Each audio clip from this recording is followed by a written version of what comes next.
पिछली किस्त में दिखाया गया है कि सरबलंद के बिछाए हुए जाल में सराख खान आहिस्ता आहिस्ता फंसना शुरू हो गया है और उसे समझ नहीं आ रहा कि अब वो क्या करे। ये बात भी बताई गई है कि सरबलंद को बहुत कुछ मालूम है जो इसने अभी तक किसी को नहीं बताया। मेरे ख्याल में तो शीरदल के कत्ल के बाद से ही सरबलंद ने तफ्तीश शुरू कर दी थी, क्योंकि जहां गाड़ी पर हमला हुआ था वहां पुल भी धमाके से उड़ाया गया था। इसलिए उसे शक हो गया था कि हमला करने वाला कोई एक नहीं बल्कि दो अफराद हैं। तब से वो अपनी तफ्तीश जारी रखे हुए है। पिछली किस्त में उसने जरमाला को बातों बातों में ये बताया कि वक्त आने पर वो उसे सब कुछ बताएगा कि आखिर वो अपनी ही हवेली में छुप कर क्यों बैठा है। इसका यही मतलब है कि उसे सराख खान पर शक है, और उसे ये भी शक है कि हवेली के अंदर ही कोई इसका साथी मौजूद है जो हर हमले में मुलव्विस है। इसी वजह से वो अपनी ही हवेली में छुपकर बैठा है, ताकि उस दुश्मन को बेनकाब कर सके जो खुफिया तौर पर साजिशें कर रहा है।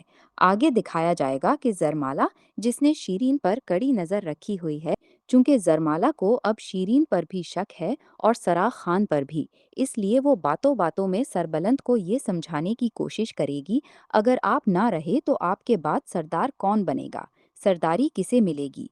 इस बात से सरबलंद को अंदाजा हो जाएगा कि अगर वो ना रहा तो खुद ब खुद सरदारी सराख खान को मिल जाएगी। इस तरह उसका शक अब सराख खान की तरफ जाना शुरू हो जाएगा। जब जरमाला उसे शीरीन के फ़ोन में मिले नंबर के बारे में बताएगी तो सरबलंद कहेगा, हाँ, अब सिर्फ शीरीन ही है जो हमें असल मुजरिम तक पहुंचा सकती है।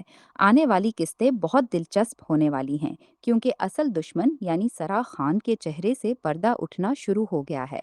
दूसरी तरफ दिखाया जाएगा कि ज़ाफ़रान खान, जो तरसम को इस्तेमाल कर रहा है, उसे आहिस्ता आहिस्ता ये बताना शुरू करेगा कि कैसे उसने तरसम के गरीब बंदों को मरवा दिया। ये सुनकर तरसम अपने मामू ज़ाफ़रान खान के पास जाकर पूछेगा, आपने मेरे उस खास बंदे को क्यों मरवाया जिसे मैंने शीरदल पर हमले के लिए भेजा था, जिसके हाथों मैंने शीरदल का कत्ल करवाया। इस पर ज़ाफ़रान खान जवाब देगा, इस तरह कत्ल करना बहादुरी का काम है जो तुम्हारे बस की बात नहीं। ये सुनकर तरसम को शदीद गुस्सा आएगा और उसे एहसास होगा कि ज़ाफ़रान खान और उसे अपने मकासद के लिए इस्तेमाल कर रहे हैं, और उसे अपने ही भाइयों का दुश्मन बनाने वाला भी दरअसल ज़ाफ़रान खान ही है। दूसरी तरफ ड्रामे में दिखाया जाएगा कि शीरीन की तबीयत खराब होना शुरू हो गई है, जिस पर बेबी जान को भी शक होने लगेगा। जरमाला भी उसे किचन में देखेगी और उसे भी शक होना शुरू हो जाएगा कि आखिर शीरीन की तबीयत क्यों खराब हो रही है। दूसरी तरफ जब सराख खान की बीवी शाहनूर को पता चलेगा कि उसका शौहर इसमें कोई दिलचस्पी नहीं लेता, क्योंकि उसका किसी और के साथ मामला चल रहा है, तो वो बहुत अफसुर्दा हो जाएगी। वो जाकर सराख खान का गरीबान पकड़ेगी और सवाल करेगी, आखिर मेरी मोहब्बत में किस चीज़ की कमी रह गई थी जो आपको शीरीन से दिल लगाना पड़ा। लेकिन सराख खान ने शीरीन से दिल नहीं लगाया, वो सिर्फ शीरीन को अपने मकसद में कामयाब होने के लिए इस्तेमाल कर रहा है। ड्रामे के आखिर में शीरीन को भी ये एहसास हो जाएगा कि वो सिर्फ और सिर्फ सराख खान के हाथों इस्तेमाल हुई है। अगर आपको मेरी बताई हुई कोई भी प्रिडिक्शन सही लगती है तो कमेंट सेक्शन में ज़रूर बताएं, और ये भी बताएं कि आप किस और ड्रामे का रिव्यू मेरे चैनल पर देखना चाहते हैं। अगर आपने अभी तक सब्सक्राइब नहीं किया तो ज़रूर करें।